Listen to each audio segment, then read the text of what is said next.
povo! Hoje eu quero conversar sobre a avaliação de capacidade laboral. O que é isso? Definir se uma pessoa pode ou não pode trabalhar e, portanto, se a gente deve ou não fornecer um atestado médico para afastamento do trabalho. Para fazer essa avaliação, a gente tem que ter 3 conceitos em mente: deficiência, disfunção e incapacidade. Deficiência é uma perda ou anormalidade de alguma estrutura orgânica que gere uma redução de capacidade para o desempenho de alguma função que é considerado normal para o padrão do ser humano. Essa perda de desempenho pode ser física, auditiva, visual, mental ou múltipla quando englobar 2 ou mais, e deve ser permanente. O que é isso? Que não é mais passível de recuperação frente a novos tratamentos. O enquadramento da pessoa com deficiência depende de laudo caracterizador e a gente vai conversar melhor sobre como enquadrar uma pessoa com deficiência, dizer se é ou se não é uma pessoa portadora de deficiência nas nossas próximas aulas. Sendo ou não sendo deficiente, a gente vai ter que definir qual é a disfunção que essa pessoa possui. Se for uma disfunção relacionada à deficiência, a gente vai ter que olhar à luz, dessa deficiência e alguma outra disfunção que tem.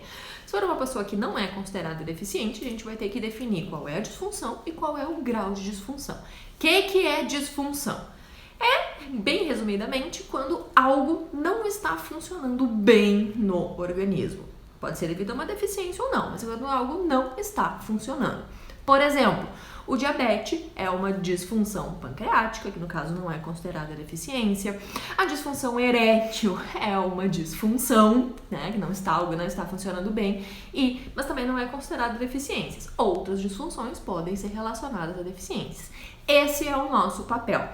Definir o que não está funcionando legal naquele indivíduo, qual é o nível de disfunção que esse indivíduo tem e o quanto que isso impacta na vida. A gente tem disfunções que são extremamente importantes e que impactam muito, e tem outras disfunções que impactam menos. E é esse o nosso papel, e avaliar qual a disfunção e qual é o grau de disfunção que o indivíduo tem, qual é o impacto que essa disfunção causa no seu funcionamento como ser humano. A partir daí, a gente está capacitado a avaliar se o indivíduo possui ou não algum tipo de incapacidade. E por incapacidade, a gente entende devido à disfunção que esse indivíduo tem, ele não pode desenvolver determinada atividade. E a gente vai chamar de incapacidade laboral quando, devido a essa disfunção, ele não pode desenvolver determinadas atividades de trabalho. Vou usar de novo o exemplo da disfunção erétil. O indivíduo tem uma disfunção, tem a incapacidade de desenvolver alguma atividade, mas isso não necessariamente inclui como incapacidade laboral e não necessariamente ele trabalha com este órgão. Então, o nosso papel, de novo, é esse: definir qual é a disfunção e o quanto isso impacta se ele possui alguma incapacidade. E se essa incapacidade que o indivíduo possui, se possuir, é incompatível com a atividade de trabalho que ele deveria executar, ou enfim, com alguma atividade de trabalho, tá? A gente chama de incapacidade total, laboral total, quando o indivíduo não pode desenvolver nenhuma atividade profissional. Naquele momento, pelo menos, não tem nenhuma atividade de trabalho que esse indivíduo pode desenvolver. Nós estamos nos referindo a uma incapacidade total. Já a gente chama de incapacidade laboral parcial se esse indivíduo consegue exercer algumas coisas, porém outras não. Por exemplo, um indivíduo que é paraplégico, ele não vai conseguir correr uma maratona, ele não vai conseguir ser maratonista, mas outras atividades de trabalho, trabalho sentado, um trabalho mais intelectual, o indivíduo vai poder desenvolver. Então, é um exemplo de uma incapacidade parcial. Algumas coisas dá para fazer e outras não.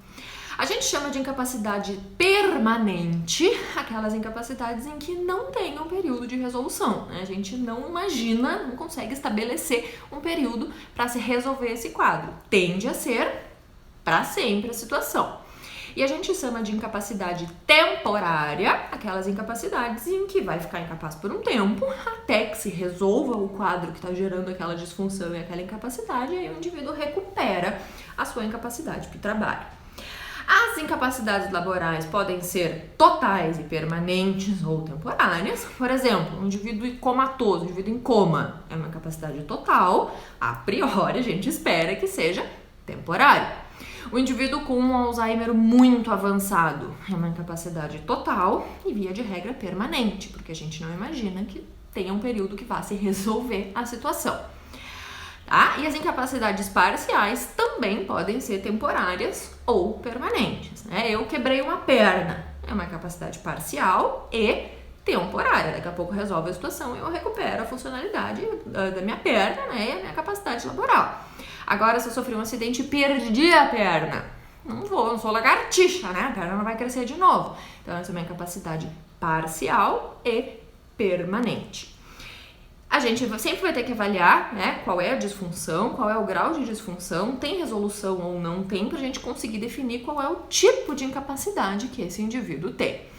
Lembrando que as incapacidades temporárias, sejam elas totais ou parciais, são candidatas ao benefício previdenciário do auxílio-doença. O indivíduo fica um tempo afastado do trabalho, recupera sua capacidade laboral e volta a fazer o que ele fazia antes.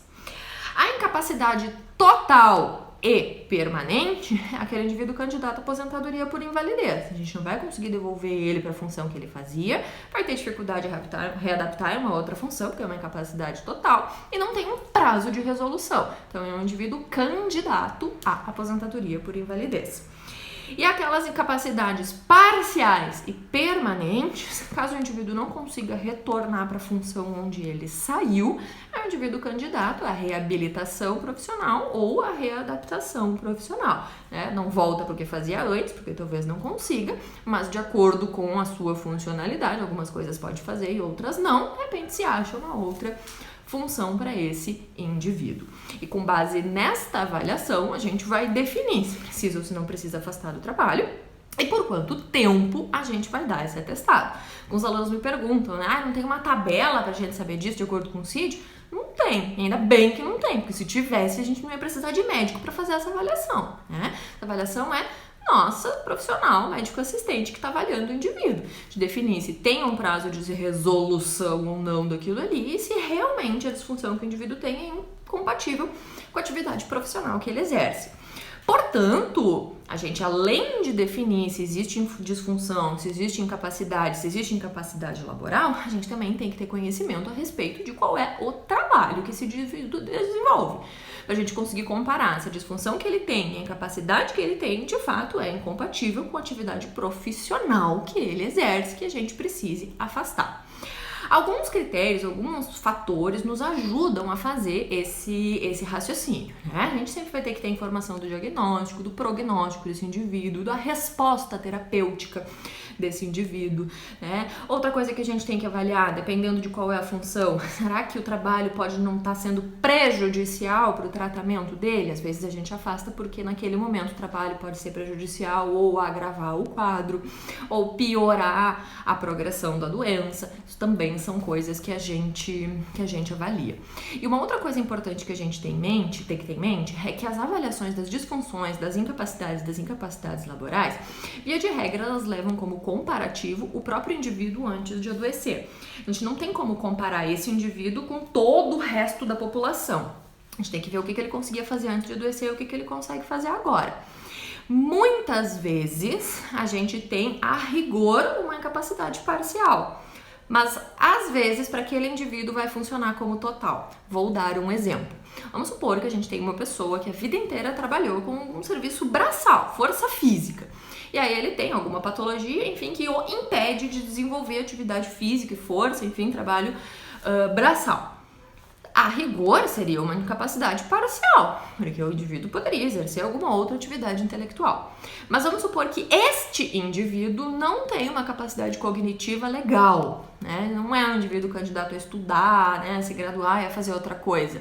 Ele só consegue fazer atividade braçal. E atividade braçal ele não está podendo fazer. Então, a rigor, uma incapacidade que poderia ser parcial, para este indivíduo pode ser que funcione como uma total, porque aquela pessoa a gente não vai conseguir adaptar em outra função, não vai ter que achar outra coisa para ele fazer, tá? Isso a gente chama de potencial de reabilitação, né? A gente conseguiria colocar a pessoa em outra função. Então, todos esses critérios nos ajudam a definir, né? Qual é o tipo de incapacidade, a gente sempre tem que saber qual é o tipo de incapacidade que esse indivíduo tem. Total ou parcial, tem previsão de melhora, permanente ou temporária. Havendo previsão de melhora, qual é há previsão de melhora. E frente à incapacidade que ele está, a disfunção que ele está, as atividades que ele não deve desenvolver, o trabalho está dentro dessas atividades, ou o trabalho vai prejudicar o tratamento, ou tudo isso faz parte da avaliação. E com base nisso a gente consegue definir se a gente precisa ou não fornecer um atestado médico e, em regra, em média, por quanto tempo a gente vai precisar afastar esse indivíduo. Muito resumidamente, era isso, tá? Espero que tenha sido de alguma utilidade para vocês e qualquer dúvida estou à disposição.